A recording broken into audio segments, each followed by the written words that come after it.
ఈరోజు హైదరాబాద్లో Yapral football ground, Jawahar Nagar football గ్రౌండ్లో మీటింగ్ 19th. కాబట్టి పరిశుద్ధాత్మ దేవుడు అందరినీ దర్శించబోతుండగా 5:30 to 9:30 కుటుంబాలుగా పాలు పొందండి.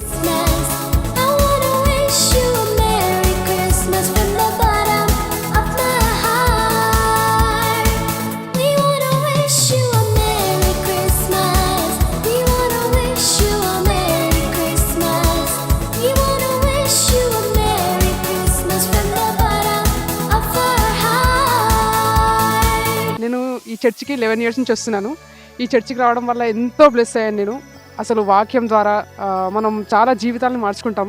ఇక్కడికి ఎవరు వచ్చినా నేను కన్ఫామ్గా చెప్పగలుగుతా, వారి చరిత్ర మారిపోతుంది. ఒక్కసారి ఇక్కడ అడుగు పెడితే మీ చరిత్ర మారిపోతుంది. యూత్ అందరికీ నేను చెప్తుంది ఏంటంటే, మీరు ఒక్కసారి ఇక్కడికి వచ్చి చూడండి, ఖచ్చితంగా ఈ వాక్యం ద్వారా మీరు దీవించబడతారు. ఈరోజు వాక్యంతో మేము చాలా బలపడ్డాం. మన జీవితం ఎప్పుడు అంతమవుతుందో తెలియదు కాబట్టి మారు మనసు పొందుకొని దేవునికి దగ్గరగా జీవించాలని ఈరోజు వాక్యం చాలా మంచిగా చెప్పాడు డాడీ. అందరికీ ప్రైజ్ లార్డ్. ఇక్కడ చాలా ఘనంగా సభలు జరుగుతున్నాయి. అందరూ రావాలి, పాల్గొనాలి. దేవుని సభలో అందరూ బలపడాలి. మేమైతే చాలా బలపడుతున్నాం.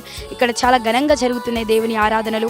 అందరూ వచ్చి దేవునితో బలపడాలి, సాహిత్యం కొనసాగించుకోవాలి. ఇక్కడ జరుగుతున్న ప్రోగ్రామ్స్తో చాలా చాలా ఇన్స్పైర్ అవుతున్నాం మమ్మీ డాడీ వల్ల. ఈరోజు వాక్యం బహుబలంగా డాడీ చేత నా మనసుకు తాకింది. ఆరాధన, ప్రార్థన అనేది నేను ఎప్పుడు నా లైఫ్ అనేది ఏ చేంజింగ్ లేకుండా ఈరోజు నా లైఫ్ చేంజ్ అయిపోయింది. నేను ఆరాధన బట్టి ఎంతో మహిమకరంగా దీవించబడుతున్నాను.